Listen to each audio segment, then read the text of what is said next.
NEET exam നമ്മുടെ പടിവാതിൽക്കൽ എത്തിക്കഴിഞ്ഞു. എല്ലാവരും അതിനുവേണ്ടിയുള്ള ഏറ്റവും അവസാനത്തെ ലാസ്റ്റ് മിനിറ്റ് പ്രിപ്പറേഷനിലായിരിക്കും. നമ്മൾ എക്സാം ഹാളിലേക്ക് കടക്കുമ്പോൾ നമ്മൾ മനസ്സിലാക്കേണ്ടുന്ന ഏറ്റവും പ്രധാനപ്പെട്ട കുറച്ച് കാര്യങ്ങൾ മാത്രമാണ് ഈ വീഡിയോയിൽ വളരെ പെട്ടെന്ന് പറഞ്ഞു പോകാൻ ഉദ്ദേശിക്കുന്നത്.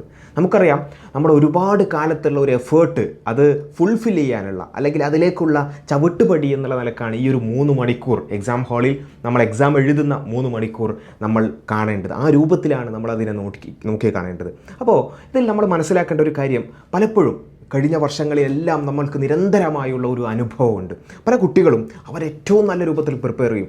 അവരുടെ എല്ലാം 100% അല്ലെങ്കിൽ 200% എന്ന് പറയുന്ന രൂപത്തിൽ അവരതിന് എഫേർട്ട് ഇട്ടിട്ടുണ്ടാവും. പക്ഷേ ഏറ്റവും അവസാന നിമിഷത്തിലുള്ള ചില പ്രയാസങ്ങൾ കൊണ്ട്, ചില പ്രശ്നങ്ങൾ കൊണ്ട് അതെല്ലാം നമ്മൾ പറയില്ലേ, ഈ പഠിക്കൽ കലമുടക്കുക എന്നൊക്കെ പറയുന്നത് പോലെ അവസാനം കൊണ്ടുപോയി ഒരു നശിപ്പിക്കുക എന്നൊക്കെ പറയുന്ന ഒരു അവസ്ഥയിലേക്ക് എത്തുന്ന ഒരവസ്ഥ നമ്മൾ പൊതുവിൽ കാണാറുണ്ട്. അതിൻ്റെ കാരണം എന്താണെന്ന് ചോദിച്ചാൽ അവസാന നിമിഷത്തിലുള്ള ടെൻഷനാണ്, അനാവശ്യമായ ടെൻഷൻ. അതിന് പല കാരണങ്ങളുണ്ടാവും. വളരെ ജെന്യൂനായ കാരണങ്ങളുണ്ട്, നമ്മൾ ആവശ്യമില്ലാതെ ടെൻഷൻ അടിക്കുന്ന ഒരു കാരണങ്ങളും നമ്മൾ പലപ്പോഴും കാണാറുണ്ട്. അതിൽപ്പെട്ട ഒന്നാണ്, ഞാൻ ഉദാഹരണമായി പറയുകയാണ്, ഇത്തരത്തിലുള്ള അനുഭവങ്ങൾ മുന്നിൽ കണ്ടുകൊണ്ട് വേണം നമ്മൾ എക്സാം ഹാളിലേക്ക് പോകാൻ.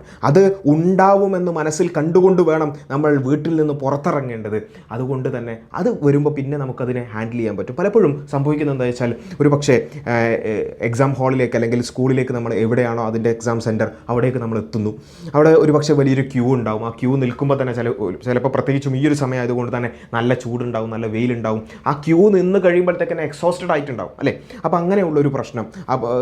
ഇനി എനിക്ക് എഴുതാൻ സാധിക്കുമോ, എക്സാം എഴുതാൻ സാധിക്കുമോ, ഞാനിനി തളർന്നു പോയത് കൊണ്ട് മറന്നു പോവുക, അവിടെ തന്നെ ടെൻഷൻ തുടങ്ങും. പിന്നെ ചിലപ്പോൾ നമ്മൾ മുന്നിൽ കാണേണ്ടുന്ന ഒരു കാര്യമാണ്, ഫോർസി ചെയ്യേണ്ട ഒരു കാര്യമാണ്, ചിലപ്പോൾ അവിടെയുള്ള ഇൻവിജിലേറ്റേഴ്സ് അല്ലെങ്കിൽ അവിടെയുള്ള ഉദ്യോഗസ്ഥർ അവരൊരു പക്ഷേ മോശമായി പെരുമാറിയേക്കാം. കഴിഞ്ഞ വർഷങ്ങളിലുള്ള അനുഭവം വെച്ചിട്ടാണ് പറയുന്നത്. എല്ലാവരും അങ്ങനെയാണെന്നോ, ഇതൊരു ജനറലൈസ്ഡ് സംഭവമാണെന്നല്ല ഞാൻ പറയുന്നത്. അങ്ങനെയും നമ്മൾ മുന്നിൽ കാണണം. കഴിഞ്ഞ വർഷങ്ങളിൽ അങ്ങനെയുള്ള ചില പെരുമാറ്റങ്ങൾ കൊണ്ട് നീറ്റ് എക്സാം കൃത്യമായി എഴുതാൻ സാധിക്കാതെ പോയ, കാരണം അവരുടെ പെരുമാറ്റം കൊണ്ട് മാനസികമായി ഒന്ന് പിന്നോട്ട് പോയി പിന്നെ എക്സാം കാര്യമായി എഴുതാൻ സാധിക്കാത്ത ഒരുപാട് കുട്ടികളുടെ അനുഭവങ്ങൾ നമ്മുടെ മുമ്പിലുണ്ട്. അപ്പോൾ എന്തെങ്കിലുമൊക്കെ അവരെന്തെങ്കിലുമൊക്കെ കമൻറ്റ് പറയുക, അല്ലെങ്കിൽ ചെറുതായി എന്തെങ്കിലും അത് പരിശോധിക്കാനുണ്ട് ഇത് പരിശോധിക്കാനുണ്ടെന്ന് പറഞ്ഞ് അങ്ങനെ എന്തെങ്കിലുമൊക്കെ ഒരു സീൻ ക്രിയേറ്റ് ചെയ്താൽ നമ്മൾ ടെൻഷൻ അടിക്കുന്നൊരവസ്ഥ പൊതുവിലുണ്ടാകുന്നൊരു കാര്യമാണ്. അവിടെയാണ് നമ്മൾ കാണേണ്ടത്. നമ്മൾ ആദ്യം തന്നെ മനസ്സിലാക്കുക, ഇങ്ങനെ ക്യൂ നിൽക്കേണ്ടി വരും എന്ന് നമ്മൾ ആദ്യം തന്നെ മുന്നിൽ കാണുക. അതുപോലെ തന്നെ ഏതെങ്കിലുമൊക്കെ ഉദ്യോഗസ്ഥർ അല്ലെങ്കിൽ ഇൻവിജിലേറ്റേഴ്സ് എന്തെങ്കിലുമൊക്കെ ഒരു കമൻറ്റ് പറയും, അല്ലെങ്കിൽ എന്തെങ്കിലുമൊക്കെ ചെറുതായി ഒന്ന് ഇടങ്ങേറാക്കും എന്ന് നമ്മൾ മുന്നിൽ കാണുക. അങ്ങനെ കണ്ടുകൊണ്ട് പോവുകയാണെന്നുണ്ടെങ്കിൽ, അതൊക്കെ ഉണ്ടാവുകയാണെന്നുണ്ടെങ്കിലും നമ്മൾക്ക് വളരെ കൂളായി അതിനെ ഹാൻഡിൽ ചെയ്യാൻ പറ്റും. നിങ്ങൾ മനസ്സിലാക്കേണ്ട ഒരു കാര്യം എന്താ വെച്ചാൽ, നിങ്ങൾ ക്യൂ നിന്ന് ഈ പറഞ്ഞ രൂപത്തിൽ ഏതെങ്കിലും തരത്തിലുള്ള ഇൻവിജിലേറ്റേഴ്സോ എന്തെങ്കിലുമൊക്കെ നമ്മളെ ഒന്ന് പ്രയാസപ്പെടുത്തിയാലും നിങ്ങൾ എന്തായാലും നീറ്റ് എക്സാം എഴുതിയിരിക്കും. നിങ്ങൾക്ക് ആ 3 മണിക്കൂർ മുഴുവനായും നിങ്ങൾക്ക് എക്സാം എഴുതാൻ കിട്ടും. അതിന് മുമ്പുള്ള കുറച്ച് സമയത്തിൽ വരുന്ന ഒരു പ്രശ്നമായിരിക്കാം ഇത് ഞാൻ പൊതുവിൽ സംഭവിക്കുന്ന ഒരു കാര്യം എന്നുള്ള നിലക്കല്ല പറഞ്ഞത്. ഇനി സംഭവിച്ചാൽ തന്നെ നമ്മളെ അത് ബാധിക്കാൻ പാടില്ല. ഓക്കെ, അതുകൊണ്ടാണ് നമ്മൾ മനസ്സിലാക്കേണ്ടത്. അത്തരത്തിലൊക്കെ ഉണ്ടാവുമെന്ന് മനസ്സിലാക്കിക്കൊണ്ട് വേണം നമ്മൾ എക്സാം സെൻറ്ററിലേക്ക് പോകാൻ. അങ്ങനെ ഉണ്ടായാലും ഇതൊക്കെ ഇപ്പോൾ കഴിയാൻ ഒരു 5 മിനിറ്റിൻ്റെ വിഷയമാണ്, അല്ലെങ്കിൽ 10-15 മിനിറ്റോടുകൂടി ഇതൊക്കെ ക്ലിയർ ചെയ്ത് ഞാൻ എക്സാം ഹാളിലേക്ക് എത്തും, എക്സാം എഴുതും. നമുക്ക് അവിടെയുള്ള പിന്നെ ഇൻവിജിലേറ്റേഴ്സിൻ്റെ കമൻസ് അല്ലെങ്കിൽ അവിടെയുള്ള ക്യൂ ഇതൊന്നും നമ്മളെ ബാധിക്കാൻ പാടില്ല. നമ്മളെ സംബന്ധിച്ചിടത്തോളം നമ്മുടെ മനസ്സിൽ ആ 3 മണിക്കൂറിൽ എനിക്ക് എങ്ങനെ ഏറ്റവും നല്ല രൂപത്തിൽ പെർഫോം ചെയ്യാൻ സാധിക്കും, ഇത് മാത്രമായിരിക്കണം നമ്മുടെ മനസ്സിൽ. അതുകൊണ്ട് അതിനെ ഏതെങ്കിലും രൂപത്തിൽ നമ്മളെ ഡിസ്ട്രാക്റ്റ് ചെയ്യുന്ന രൂപത്തിലുള്ള ഒന്നും ഉണ്ടാകാൻ പാടില്ല. അതുകൊണ്ട് നമുക്ക് ചെയ്യാൻ പറ്റുന്ന ചില കാര്യങ്ങളുണ്ട്. ഇപ്പോൾ ഇൻവിജിലേറ്റേഴ്സ് ആണെങ്കിലും അവർ നമ്മളെ എന്തെങ്കിലും തരത്തിൽ പ്രയാസപ്പെടുത്താൻ സാധ്യതയുള്ളത് എന്തെങ്കിലും തരത്തിലുള്ള മറ്റ് രേഖകളുടെ വിഷയത്തിലൊക്കെ എന്തെങ്കിലും പ്രശ്നം ഉണ്ടെങ്കിലാണ്. അപ്പോൾ അത് ഒന്നുമില്ല എന്ന് നമ്മൾ ഉറപ്പുവരുത്തുക. ഇപ്പോൾ നമുക്കറിയാം അഡ്മിറ്റ് കാർഡ് നമ്മുടെ കയ്യിലുണ്ട് എന്ന് ഉറപ്പ് വരുത്തുക. അത് 2-3 എണ്ണം നമ്മൾ പ്രിൻ്റ് എടുത്ത് നമ്മുടെ കയ്യിൽ വെക്കുക. അതുപോലെ തന്നെ അഡ്മിറ്റ് കാർഡുമായി ബന്ധപ്പെട്ടുകൊണ്ട് കഴിഞ്ഞ ദിവസങ്ങളിൽ പുറത്ത് വന്നിട്ടുണ്ടായിരുന്നു, ചില അഡ്മിറ്റ് കാർഡുകളിൽ ഫോട്ടോയും അതുപോലെ തന്നെ സിഗ്നേച്ചറും ഇല്ലാതെ വന്നിരുന്നു. അങ്ങനെയാണെന്നുണ്ടെങ്കിൽ അതൊന്ന് ചെക്ക് ചെയ്ത് നമ്മൾ അതൊക്കെ ഉണ്ട് എന്ന് ഉറപ്പ് വരുത്തി അതൊക്കെ ഡൗൺലോഡ് ചെയ്ത് പുതിയത് ആവശ്യമാണെന്നുണ്ടെങ്കിൽ അത് ഡൗൺലോഡ് ചെയ്ത് തന്നെ കൊണ്ടുപോകാൻ പ്രത്യേകം ശ്രദ്ധിക്കുക. അതിൽ സൈനും ഫോട്ടോയും, അല്ലേ, നമ്മളതിൻ്റെ എന്താണോ അപ്ലോഡ് ചെയ്ത് ആ ഫോട്ടോ വീണ്ടും നമ്മൾ ഒട്ടിക്കണം, അത് നമ്മുടെ കയ്യിലുണ്ടെന്ന് ഉറപ്പുവരുത്തുക. അതേപോലെ തന്നെ സെക്കൻഡ് പേജിൽ നമ്മളൊരു പോസ്റ്റ് കാർഡ് സൈസ് വൈറ്റ് ബാക്ക്ഗ്രൗണ്ടിലുള്ള ആ ഡേറ്റ് അടക്കമുള്ള ആ ഒരു ഫോട്ടോഗ്രാഫ് അത് ഓൾറെഡി നമ്മുടെ കയ്യിലുണ്ടാവും, അതൊക്കെ ഉണ്ട് എന്ന് ഉറപ്പ് വരുത്തുക. അതുപോലെ തന്നെ നമ്മുടെ കയ്യിൽ ID പ്രൂഫ്, ആധാർ പോലെയുള്ള ഗവൺമെൻറ്റിൻ്റെ ഒരു ID പ്രൂഫ് നമ്മുടെ കയ്യിലുണ്ട് എന്ന് ഉറപ്പ് വരുത്തുക. അതേപോലെ തന്നെ PW കാൻഡിഡേറ്റ്സ് ആണെങ്കിൽ അതിൻ്റെ രേഖകൾ, അതുപോലെ തന്നെ അങ്ങനെയുള്ള കാര്യങ്ങളെല്ലാം നമ്മുടെ കയ്യിലുണ്ട് എന്ന് ഉറപ്പ് വരുത്തിയാൽ നമ്മളെ സംബന്ധിച്ചിടത്തോളം അവിടെ ആ ഒരു ഭാഗത്ത് നമുക്ക് പിന്നെ ടെൻഷൻ അടിക്കാനൊന്നുമില്ല. അതൊക്കെ നമ്മുടെ കയ്യിൽ എല്ലാ കാര്യങ്ങളും പക്കായാണെന്നുണ്ടെങ്കിൽ, ക്ലിയർ ആണെന്നുണ്ടെങ്കിൽ നമുക്ക് പിന്നെ പേടിക്കാനൊന്നുമില്ല. പിന്നെ അതേപോലെ ഏറ്റവും പ്രധാനപ്പെട്ടൊരു കാര്യം, നേരത്തെ പറഞ്ഞതുപോലെ ക്യൂ നിൽക്കേണ്ടി വരും, കുറച്ചധികം വെയിൽ കൊള്ളേണ്ടുന്ന അവസ്ഥ ഉണ്ടായേക്കാം. അതൊന്നും ഉണ്ടാവാതിരിക്കാനുള്ള കാര്യങ്ങൾ ചെയ്യേണ്ടതാണ്. പക്ഷേ ഇൻ കേസ് അങ്ങനെ സംഭവിക്കുകയാണെങ്കിൽ പോലും നമുക്ക് വെള്ളം കുടിക്കാൻ നമ്മുടെ കയ്യിൽ വാട്ടർ ബോട്ടിൽസ് വേണം. അതുതന്നെ നമുക്കറിയാം, എക്സാം ഹാളിലേക്ക് കടക്കാൻ ട്രാൻസ്പെറൻറ്റ് വാട്ടർ ബോട്ടിൽസ് ആണ് അനുവദിക്കുക. അപ്പോൾ ട്രാൻസ്പെറൻ്റ് ആയിട്ടുള്ള വാട്ടർ ബോട്ടിൽ ഉണ്ടെന്ന് ഉറപ്പ് വരുത്തുക.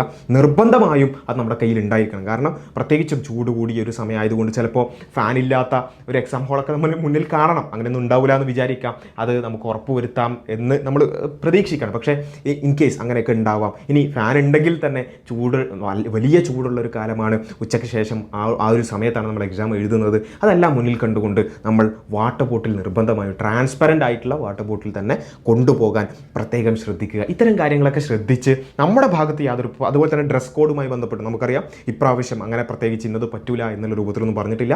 ഇൻ കേസ് ഈ ഫുൾ സ്ലീവ് ധരിക്കണമെന്നുണ്ടെന്നുണ്ടെങ്കിൽ, ഇപ്പോൾ മുസ്ലിം സ്റ്റുഡൻസ് ഒക്കെ ആണെന്നുണ്ടെങ്കിൽ അവർ കുറച്ച് നേരത്തെ എക്സാം സെൻറ്ററിലേക്ക് എത്തിയാൽ മാത്രം മതി എന്നുള്ളതാണ് ഇപ്രാവശ്യത്തെ വിജ്ഞാപനത്തിൽ പറഞ്ഞിട്ടുള്ളത്. അതുകൊണ്ട് അതൊന്നും പേടിക്കേണ്ട കാര്യമില്ല. ഇപ്പം ഇൻ കേസ് അതിൻ്റെ വിഷയത്തിൽ എന്തെങ്കിലുമൊക്കെ ഒന്ന് ലാഗ് അടിപ്പിച്ചാൽ നമ്മൾ ടെൻഷൻ അടിക്കേണ്ട കാര്യമില്ല. എന്തായാലും വിജ്ഞാപനത്തിലുള്ള ഇതിനനുസരിച്ച് അവർക്ക് എന്തെങ്കിലും ചെയ്യാൻ സാധിക്കുള്ളൂ. അതുകൊണ്ട് കുറച്ച് നേരത്തെ എത്തുക, അതിനുവേണ്ടിയുള്ള കാര്യങ്ങൾ തയ്യാറാക്കുക എന്നുള്ളത് മാത്രം നമ്മൾ പരിശോധിച്ചാൽ മതി. അത് നമ്മൾ ഉറപ്പ് വരുത്തിയാൽ നമുക്ക് വേറെ ഒരു ടെൻഷൻ്റെയും കാര്യമില്ല എന്നുള്ള നമ്മൾ ഉറപ്പ് വരുത്തുക. അതുപോലെ തന്നെ പിന്നെയുള്ളത്, നമുക്ക് ബുക്ക്ലെറ്റ് കിട്ടുന്നു. ആ ബുക്ക്ലെറ്റ് ഫില്ല് ചെയ്യുന്നിടത്ത് കാര്യമായി ഒരു ക്യാപിറ്റൽ ലെറ്ററിൽ തന്നെ അത് ഫില്ല് ചെയ്യുക. അതേപോലെ തന്നെ അതാണ് ഏറ്റവും നല്ലത്. അതേപോലെ തന്നെ OMR ഫില്ല് ചെയ്യുമ്പോഴുള്ള ബാക്കി കാര്യങ്ങൾ അതിലെന്തെങ്കിലുമൊക്കെ ചിലപ്പോൾ ശരിയാണ്, നമുക്ക് നല്ല ടെൻഷൻ ഉണ്ടാവും, സ്വാഭാവികമാണ്. ആ ടെൻഷൻ പ്രകാരം എന്തെങ്കിലും തെറ്റ് പറ്റിപ്പോയാൽ അത് അപ്പോൾ തന്നെ അത് റിപ്പോർട്ട് ചെയ്യാനും എന്താണോ അതിന് ചെയ്യാൻ സാധിക്കുക എന്നുള്ളത് ഇൻവിജിലേറ്റേഴ്സുമായിട്ട് സംസാരിച്ച് അത് ചെയ്യാനും പ്രത്യേകം ശ്രദ്ധിക്കുക. അതുകൊണ്ട് ടെൻഷൻ കാരണം നമുക്കൊരിക്കലും എന്ത് ചെയ്യരുത്, ഒരു പ്രശ്നം പറ്റരുത് എന്നുള്ളതാണ്. അതേപോലെ തന്നെയാണ് നമ്മൾ എക്സാം എഴുതി തുടങ്ങുമ്പോൾ ചിലപ്പോൾ സ്വാഭാവികമാണ് ചില പ്രോബ്ലംസ് ചെയ്യുമ്പോൾ ചില ക്വസ്റ്റ്യൻസ് കാണുമ്പോൾ നമുക്ക് കൺഫ്യൂസ്ഡ് ആയിട്ടുണ്ടാവും. ആ കൺഫ്യൂസ്ഡ് ആയ ക്വസ്റ്റ്യൻസ് നമുക്ക് ഒന്നുകൂടി വായിച്ച് നോക്കുക. എന്നിട്ടും നമുക്ക് ആ കൺഫ്യൂഷൻ തീർന്നില്ല എന്നുണ്ടെങ്കിൽ, അല്ലെങ്കിൽ അതിൽ ഒരു കൃത്യമായ ഒരു ധാരണ കിട്ടുന്നില്ല എന്നുണ്ടെങ്കിൽ ലീവ് ഇറ്റ്, അത് അവിടെ വെക്കുക, ബാക്കി ക്വസ്റ്റ്യൻസിലേക്ക് പോവുക. നമുക്ക് പൊതുവേ സംഭവിക്കുന്ന കാര്യം വെച്ചാൽ നന്നായി പ്രിപ്പയർ ചെയ്ത കുട്ടികൾ അവരൊരു ക്വസ്റ്റ്യൻ കൺഫ്യൂസ്ഡ് ആണെന്ന് കണ്ടാൽ പിന്നെയും വായിക്കും, അതിൽ തന്നെ കെട്ടിക്കുരുങ്ങി നിൽക്കും. അവിടെ എത്ര സമയമാണ് പോകുന്നത്? ചിലപ്പോൾ അതൊരു പിന്നെ ഒരു കൺഫ്യൂസ്ഡ് ക്വസ്റ്റ്യൻ ആയിരിക്കാം, ചിലപ്പോൾ തിരുത്താനുള്ള ക്വസ്റ്റ്യനൊക്കെ ആയിരിക്കാം. അപ്പോൾ അതുകൊണ്ട് നമ്മളെ സംബന്ധിച്ചിടത്തോളം അതിൽ കെട്ടിക്കുരുങ്ങി നിൽക്കാതെ എന്തെങ്കിലും ഒരു കൺഫ്യൂഷൻ തോന്നുന്നുണ്ടെങ്കിൽ അതൊന്ന് മാർക്ക് ചെയ്ത് നമുക്ക് എന്ത് ചെയ്യാം, ബാക്കിയുള്ളതിലേക്ക് പോയി തിരിച്ച് സമയമുണ്ടെങ്കിൽ നമുക്ക് തിരിച്ചു വന്നിട്ട് അത് വീണ്ടും ചെയ്യാമല്ലോ, കുഴപ്പമൊന്നുമില്ലല്ലോ. അപ്പോൾ ആ രൂപത്തിൽ സമയം അങ്ങനെ കൺഫ്യൂസ്ഡ് ക്വസ്റ്റ്യൻസിൽ കുരുങ്ങാതിരിക്കാൻ പ്രത്യേകം ശ്രദ്ധിക്കുക. ആ രൂപത്തിലൊക്കെ നമ്മൾ കൃത്യമായ ഒരു പ്ലാനിങ്ങോട് കൂടി ബാക്കി കാര്യങ്ങൾ ഓൾറെഡി ഇതിനു വേണ്ടി പ്രിപ്പയർ ചെയ്ത ആളുകളായതുകൊണ്ട് തന്നെ ബാക്കി അതിൻ്റെ കാര്യങ്ങളൊന്നും എനിക്ക് പ്രത്യേകം പറയേണ്ടതില്ല. ബയോളജി എഴുതുമ്പോൾ ശ്രദ്ധിക്കേണ്ടത് അതിൻ്റെ ഓപ്ഷൻസ് മുഴുവനായി വായിക്കുക. അതുപോലെ ക്വസ്റ്റ്യൻസ് കൃത്യമായി അതിലെന്തെങ്കിലും നോട്ട് അബവ് അല്ലെങ്കിൽ പിന്നെ ഓൾ ഓഫ് ദ അബവ് മറ്റു കാര്യങ്ങൾ അതൊക്കെ നമുക്കറിയാലോ, അതൊക്കെ കൃത്യമായി നോക്കിക്കൊണ്ട് തന്നെ എക്സാം എഴുതാൻ പ്രത്യേകം ശ്രദ്ധിക്കുക. അതുപോലെ തന്നെ ഫിസിക്സിലും കെമിസ്ട്രിയിലുള്ള പ്രോബ്ലംസ് ചെയ്യുമ്പോൾ ഉള്ള കാര്യങ്ങളൊക്കെ നമ്മൾ ഓൾറെഡി നമുക്കറിയാവുന്ന കാര്യങ്ങളാണ്, അതൊക്കെ പ്രത്യേകം ശ്രദ്ധിക്കുക.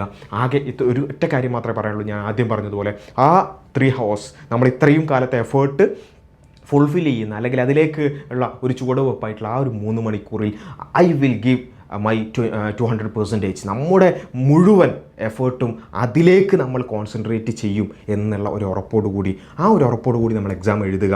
എക്സാം എഴുതുമ്പോൾ ആ ഒരു കോൺഫിഡൻസോട് കൂടി എഴുതുക. എന്തെങ്കിലുമൊക്കെ സംശയങ്ങൾ ഉണ്ടെങ്കിൽ ആ കൺഫ്യൂസ്ഡ് ആയ കാര്യങ്ങളിൽ കുരുങ്ങി നിൽക്കാതെ ബാക്കിയുള്ളതിലേക്ക് പോയി പെട്ടെന്ന് തന്നെ അത് ചെയ്യാൻ സാധിക്കുക. ആ രൂപത്തിൽ നമ്മളുടെ മാക്സിമം അതിൽ ഇട്ട് കഴിഞ്ഞാൽ പിന്നെ നമ്മളെ സംബന്ധിച്ചിടത്തോളം ടെൻഷൻ അടിക്കേണ്ടത്, നമ്മൾ ചെയ്യാവുന്നതെല്ലാം നമ്മൾ ചെയ്തിട്ടുണ്ട്. പിന്നെ അതിലുള്ള ആ ഒരു സറൗണ്ടിങ്സുമായി ബന്ധപ്പെട്ടുകൊണ്ടുള്ള ഡിസ്ട്രാക്ഷൻസൊന്നും നമ്മളെ ബാധിച്ചിട്ടില്ല എന്നുണ്ടെങ്കിൽ നമ്മൾ ഉറപ്പായും നമ്മൾ ഇട്ട എഫേർട്ടിനുള്ളത് നമുക്ക് കിട്ടുന്നുള്ള കാര്യത്തിൽ സംശയമില്ല. അപ്പോൾ നമ്മൾ ആ നിലക്ക് ഫുൾ 100% നമ്മൾ ഇട്ട് കഴിഞ്ഞാൽ പിന്നെ നമ്മളെ സംബന്ധിച്ചിടത്തോളം ആ ഒരു കോൺഫിഡൻസോട് കൂടി തന്നെ എനിക്ക് ചെയ്യാവുന്നതെല്ലാം ഞാൻ ചെയ്തു കഴിഞ്ഞു, പിന്നെ എനിക്ക് കിട്ടുന്നുണ്ടോ ഇല്ലേ എന്നുള്ളതെല്ലാം അത് എന്നെ ബാധിക്കുന്ന ഒരു വിഷയമല്ല എന്ന രൂപത്തിൽ തന്നെ അതിനെ ഹാൻഡിൽ ചെയ്യാൻ നമുക്ക് സാധിക്കണം. ആ രൂപത്തിൽ ഏറ്റവും നല്ല രൂപത്തിൽ എക്സാം എഴുതാൻ എല്ലാവർക്കും സാധിക്കട്ടെ എന്ന് പ്രാർത്ഥിക്കുകയാണ്, ആശംസിക്കുകയാണ്. ഏറ്റവും നല്ല രൂപത്തിൽ നീറ്റ് എഴുതി അതിൻ്റെ വിജയം കൈവരിക്കുന്നവരിൽ എല്ലാവരും, എൻ്റെ ശബ്ദം കേൾക്കുന്ന എല്ലാ നീറ്റ് ആസ്പിരൻസും അത്തരത്തിലേക്ക് എത്തണം എന്ന് തന്നെയാണ് ആഗ്രഹിക്കുന്നത്. നിങ്ങൾക്കെല്ലാവർക്കും ഹൃദയത്തിൽ നിന്നും അതിൻ്റെ ആശംസകൾ നേരുകയാണ്, പ്രാർത്ഥനകൾ നേരുകയാണ്. Thank you.